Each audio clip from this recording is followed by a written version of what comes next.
Close the gates. We've got Marc Maron in studio with us this morning. He was at the Fringe Festival, the headliner last year. You might remember him there. He returns to the Comedy Club in Webster. Welcome back. Thanks, man. Looking at my hair in the camera. Good. All right. Well, it's very unusual. I usually have a mustache and a goatee that I've had for years, and I shaved it for my show. I had to play an earlier version of myself. So I took the mustache off, and now when I look in the mirror, I'm convinced that I've gone through some sort of time tunnel, and I'm now a 35-year-old man.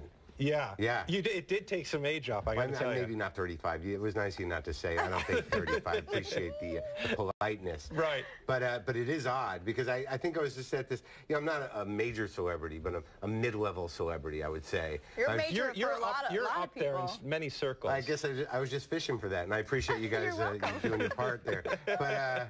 No, but like I was just getting used to people recognizing me. So now I'm at the airport. I'm like, well, no one knows me, I guess, anymore. It's amazing how much people hang on a mustache. Oh, like yeah. Like when you take your mustache out. I mean, I put a picture of myself on Twitter, and women were like, no, I don't want to do it anymore. And I'm like, wow, you just want to have sex with my mustache? I understand. What are you going to do? Especially in the hipster crowd. That's like a big thing. Yeah, I lost a few.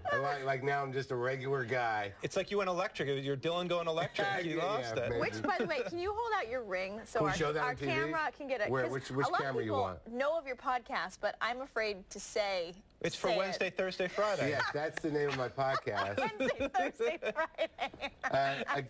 A guy made that for me years ago. A fan was like, I'm making you a ring. And he sent me like the whole process of it, the forging of the metal. Not that it was like some major like deal. Lord of the Rings type thing. Yeah, and I have not taken it off since. I don't really bling much, but that's the only bling I do. I like it. Thank you. Yeah, it's kind of magic. Even on the front there. What's that? Even some, I put a little diamond in there, and it's not quite the exact right size. So now I've got my like some sort of weird growth on my finger because of the ring.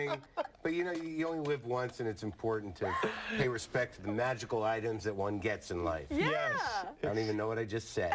It sounded good, though. It did sound good. Hey, so you do podcasts, you do TV, you've done movies, now you're doing stand-up here. Just tell me, your life is just... It's been a little crazy. Yeah. I don't know if I've done many movies. I like that you threw movies in there because of a very powerful 30 seconds of cinema that I have in Almost Famous. If you've seen the movie, I have the very important role of shouting, "Lock the gates!" And if you're not familiar with that part, it's the promoter at the concert. It's sort of a funny story because I haven't done many movies, but I did do Almost Famous, and I chased the bus. Because they leave the stage, because one of them gets electrocuted, and I tell them they haven't played their whole set, and they leave on the bus, and I chase them up that ramp in a little cart.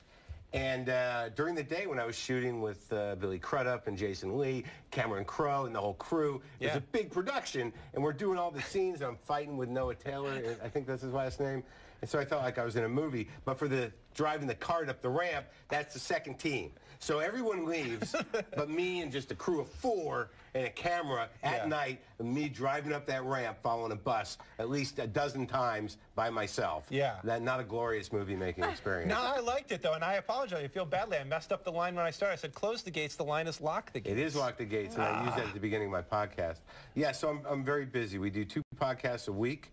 You can get those at WTFpod.com. Who was on this week?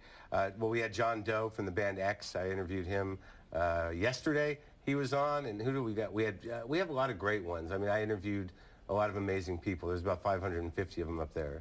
Yeah, you have musicians, actors. Who's one Comedians, of the most interesting? I know we're going to get a second segment with you, but before we go, just I'm interested. Name drop. Can you name drop like one of the best interviews you've had on your podcast? I think one of the most important interviews I did, because I did it early on in the life of the show, was I did a very candid interview with Robin Williams, and I had that. A lot of the episodes go behind a paywall of the app. There's the most recent 50 are available for free, and we took that out when he passed away because it was a very unique interview, and I believe you can still listen to that, where it was just him and I at his house.